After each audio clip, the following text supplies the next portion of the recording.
वळत पुढच्या बातमीकडे. अहिल्यानगर तालुक्यातील पांगरमल येथे शेळ्या चोरीच्या संशयावरून एका पारधी समाजाच्या तरुणाचा खून झाल्याची घटना घडली आहे.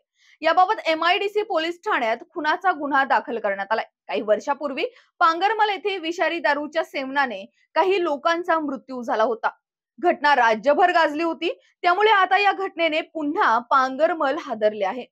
चांगदेव नामदेव चव्हाण, वय वर्ष 25, राहणार पखोरा, तालुका गंगापूर, जिल्हा औरंगाबाद असे मयत झालेल्या तरुणाचे नाव असून बुधवारी रात्री शेळ्या चोरून नेल्याच्या संशयावरून एका महिलेसह चौघांना गावातील 20-25 जणांच्या जमावाने बेदम मारहाण करण्यात आली. त्यामध्ये चांगदेव चव्हाण याचा मृत्यू झाला.